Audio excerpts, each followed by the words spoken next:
ಸಚಿವ ಸ್ಥಾನ ಕೈತಪ್ಪಿದ್ದಕ್ಕೆ ಇಂಡಿ ಕ್ಷೇತ್ರದ ಶಾಸಕ ಯಶವಂತ ರಾಯಗೌಡ ಪಾಟೀಲ್ ರಾಜೀನಾಮೆಗೆ ಮುಂದಾಗಿದ್ದಾರೆ.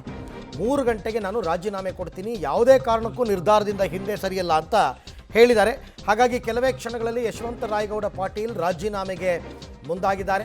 ಸಚಿವ ಸ್ಥಾನ ಕೈತಪ್ಪಿದ್ದಕ್ಕೆ ಯಶವಂತ ರಾಯಗೌಡ ಪಾಟೀಲ್ ಬೇಸರ. ಪಬ್ಲಿಕ್ ಟಿವಿ ಜೊತೆ ಮಾತನಾಡ್ತಾ ಹೇಳಿದರೆ, ಪ್ರಾಮಾಣಿಕರಿಗೆ ಮನ್ನಣೆ ಕೊಟ್ಟಿಲ್ಲ ಪಕ್ಷದಲ್ಲಿ, ಹಾಗಾಗಿ ನಾವು ನಿರ್ಧಾರ ಯಾವುದೇ ಕಾರಣಕ್ಕೂ ಈ ನಿರ್ಧಾರದಿಂದ ಹಿಂದೆ ಸರಿಯಲ್ಲ. ಯಾರೇ ನನ್ನ ಮನವೊಲಿಕೆ ಮಾಡಿದ್ರು ನಾನು ಬಗ್ಗಲ್ಲ, ಯಾವುದೇ ಮನವೊಲಿಕೆಗೂ ನಾನು ಬಗ್ಗಲ್ಲ ಅಂತ ಖಡಕ್ಕಾಗಿ ಗಟ್ಟಿ ಧ್ವನಿಯಲ್ಲೇ ಹೇಳಿದ್ದಾರೆ.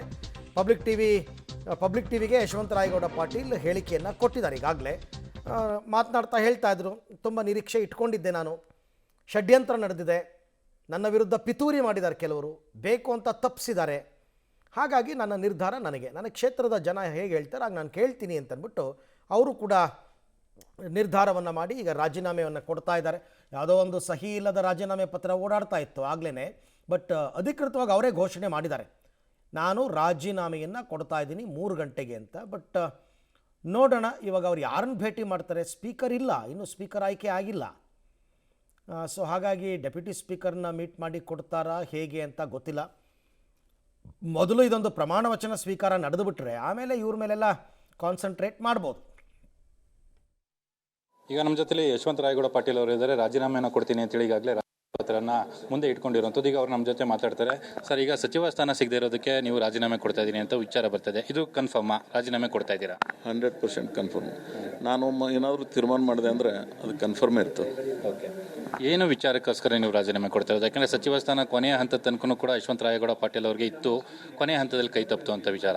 ಈ ವಿಚಾರಕ್ಕೆ ನೀವು ರಾಜೀನಾಮೆಯನ್ನು ಕೊಡ್ತಾ ಇದ್ದೀರಾ? ಅಲ್ಲ, ಅವರು ಮಾತು ಕೊಟ್ಟಂಗೆ ನಡ್ಕೊಂಡಿಲ್ಲ, ಇದು ಮೊದಲನೇದು.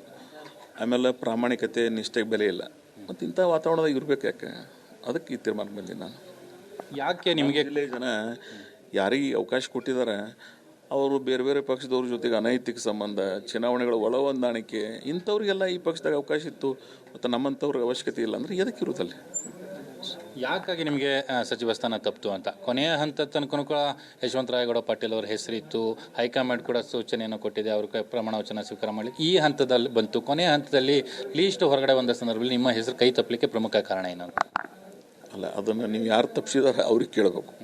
ನನ್ನ ಪ್ರಕಾರ ಷಡ್ಯಂತ್ರಗಳು ನಡೀತಾ ಇವೆ, ರಾಜಕಾರಣದಾಗ ಇರುವೆ. It is a part of politics. ಅವ್ರದ್ದು ನಡೆದದ, ಅವ್ರು ಯಶಸ್ವಿ ಆಗಿದ್ದಾರೆ ನನ್ನನ್ನು ರಾಜಕೀಯವಾಗಿ ತೊಂದರೆ ಕೊಡ್ಲಿಕ್ಕೆ. ಅವ್ರು ಮುಂದಿನ ದಿನಮಾನದಾಗ ಇದೇ ಉಳಿಯಂಗಿಲ್ಲ. ಈಗ ಕಾಂಗ್ರೆಸ್ ಪಕ್ಷದಿಂದ ನೀವು ಹೊರ ಉಳಿತೀನಿ ಅಂತ ಹೇಳಿ ಹೇಳ್ತಾ ಇರೋಂಥದ್ದು, ನಿಮ್ಮ ಹೋರಾಟ ಯಾರ ವಿರುದ್ಧ? ಪಕ್ಷದ ವಿರುದ್ಧನ, ವ್ಯಕ್ತಿ ವಿರುದ್ಧ? ಪಕ್ಷದ ಮೇಲೆ ನಾನು ಇಡೀ ಜೀವನದಾಗ ಭಾಳ ಅಭಿಮಾನ ಪ್ರೀತಿಯಿಂದ ಬಂದಿದ್ದೀನಿ. ಅದ್ರ ಪಕ್ಷ ಇತ್ತೀಚೆಗೆ ಇಂಥವ್ರ ಜೊತೆಗೆ ಶಾಮೀಲಾಗಿ ಇಂಥವ್ರನ್ನ ಕರ್ಕೊಂಡು ರಾಜಕಾರಣ ಮಾಡೋದಿದ್ರೆ ಅಂಥ ಪಕ್ಷದ ಬಗ್ಗೆನೂ ನಂಗೆ ಗೌರವ ಕಡಿಮೆ ಆಗ್ತದೆ. ಮತ್ತು ಯಾರು ವ್ಯಕ್ತಿಗಳಾದ್ರೆ ಅವ್ರ ಜೊತೆಗೆ ಇರ್ತದೆ. ಆಮೇಲೆ ನಮ್ಮದಾಗ್ತದೋ ಏನು ಅವ್ರದ್ದಾಗ್ತದೋ 28ಕ್ಕೆ ಆ ಜಿಲ್ಲೆಯ ಜನ ತೀರ್ಮಾನ ಮಾಡ್ತಾರೆ. ಯಾರು ಯೋಗ್ಯತಾವಾನರಿದ್ದರು, ಯಾರು ಪ್ರಾಮಾಣಿಕರಿದ್ದರು, ಯಾರು ನೈತಿಕ ಮೌಲ್ಯಗಳನ್ನು ಇಟ್ಕೊಂಡು ರಾಜಕಾರಣ ಮಾಡಿದರು, ಯಾರು ಏನು ಅನ್ನೋದನ್ನ ಜಿಲ್ಲೆಯ ಜನ 28ಕ್ಕೆ ಗೊತ್ತಾಗುತ್ತಲ್ಲ. ಎವ್ರಿ 5 years ರಿನ್ಯೂವಲ್ ಆಗಿ ಹೋಗ್ಬೇಕಾ ನಾವೆಲ್ಲರೂ. Let us see. ಬೆಂಬಲಿಗರ ಜೊತೆ ಮಾತಾಡ್ಬೇಕಾದ್ರೆ ಅವರೊಂದು ಆರೋಪವನ್ನು ಮಾಡ್ತಾರೆ, MB ಪಾಟೀಲ್ ಅವರೇ ನಿಮ್ಮ ಸಚಿವ ಸ್ಥಾನ ತಪ್ಪಲಿಕ್ಕೆ ಪ್ರಮುಖ ಕಾರಣ ಅಂತ. ಇದು ನಿಜನಾ? ಅದು ನಮ್ಮ ಜಿಲ್ಲೆಯ ಜನರಿಗೆ ಮನೆ ಮಾತಾಗಿದೆ. ಅದು ನಮ್ಮ ಅವರು ರಾಜಕಾರಣ ಹಿಂಗೆ ಬಂದಿದ್ದಾವೆ ನಾವು, ಮತ್ತು ನಮ್ಮ ವರಿಷ್ಠರಿಗೆ ಗೊತ್ತಿದೆ ಅದು ನಮ್ಮ ಡಿಫ್ರೆನ್ಸಸ್ ಏನದಾವ ಅನ್ನೋದು. ಅದನ್ನು ಅವ್ರು ಇವತ್ತು ಅವರೇ ಬೇಕು, ನಮ್ಮಂಥವ್ರ ಅವಶ್ಯಕತೆ ಇಲ್ಲ ಇದ್ದ ಬಳಕೆ ಅವ್ರಿಗೆ ಕರ್ಕೊಂಡು ಅವ್ರು ರಾಜಕಾರಣ ಮಾಡಲಿ, ನಮ್ಗೆ ತಿಳಿದದ್ದು ನಾವು ಮಾಡೋಣ. ವಾರ್ ಡಿಕ್ಲೇರ್ ಮಾಡ್ದಂಗೆ ಆಯ್ತು. ಈಗ ವಾರ್ ನಾ ಡಿಕ್ಲೇರ್ ಮಾಡಿಲ್ಲ, ಅದಕ್ಕೆ ಒಂದು ವಾತಾವರಣ ಸೃಷ್ಟಿ ಮಾಡಿ ಕೊಟ್ಟಿದ್ದಾರೆ ಅವರು. ಇವತ್ತು 3 ಗಂಟೆಗೆ ರಾಜೀನಾಮೆ ಕೊಡ್ತಾ ಇದ್ದೀರಾ ಸ್ಪೀಕರ್ನ ಭೇಟಿ ಮಾಡಿ? ಓಕೆ, ಇವತ್ತು ಕೊಡ್ತಾ ಇದ್ದೀನಿ ನಾನು. ಆಮೇಲೆ ನಿಮ್ಗೆ ಇನ್ನೊಂದು ಹೇಳ್ಬಿಡ್ತೀನಿ, ಯಾವ ಕಾಲಕ್ಕೂ ಹಿಂದಕ್ಕೆ ಸರಿಯಂಗಿಲ್ಲ ನಾನು, ನೆವರ್. ಯಾಕೆಂದರೆ ಸಾಮಾನ್ಯವಾಗಿ ಈ ರೀತಿ ಸಚಿವ ಸ್ಥಾನ ಸಿಕ್ಕಲಿಲ್ಲ ಅಂದಾಗ ರಾಜೀನಾಮೆ ವಿಚಾರ ಬಂದೇ ಬರುತ್ತೆ. ಆಮೇಲೆ ಮನವೊಲಿಸೋದು ಆ ವಿಚಾರಗಳು. ನಾನು ಆ ವರ್ಗಕ್ಕೆ ಸೇರಿದವಲ್ಲ. ನಾನು ಒಂದು ತೀರ್ಮಾನ ಮಾಡಿದ್ರೊಳಗೆ ಮುಗಿದು ಹೋಗ್ತದೆ. ಯಾರು ಬಂದು ಹೇಳಿದ್ರು ನಾನು ಕೇಳಂಗಿಲ್ಲ. ನನ್ನ ಶಾಸಕ ಸ್ಥಾನಕ್ಕೆ ನಾನು ಮುಂದುವರಿಯೋದಿಲ್ಲ. ರಾಜೀನಾಮೆ ಕೊಡ್ತೀನಿ. ಇವತ್ತು ಸಲ್ಲಿಕೆ ಆಗ್ತಾ ಇದೆಯಾ ಸರ್? ಎಸ್, ಇವತ್ತು ಮಧ್ಯಾಹ್ನ 3:30. ಇದಿಷ್ಟು ಯಶವಂತ ರಾಯಗೌಡ ಪಾಟೀಲ್ ಅವರ ಮಾತು. ನಾನು ಇವತ್ತು ಮಧ್ಯಾಹ್ನ 3 ಗಂಟೆಗೆ ಸ್ಪೀಕರ್ ಅವರನ್ನ ಭೇಟಿ ಮಾಡ್ತಾ ಇದ್ದೆ ಮತ್ತು ರಾಜೀನಾಮೆಯನ್ನು ಕೂಡ ಸಲ್ಲಿಕೆಯನ್ನು ಮಾಡ್ತಾ ಇದ್ದೇನೆ ಅಂತ ಹೇಳ್ತಾ ಇರೋದು. ಕ್ಯಾಮ್ರಾ ಪರ್ಸನ್ ಹೇಮಂತ್ ಜೊತೆ Muralidhar crime bureau, public TV.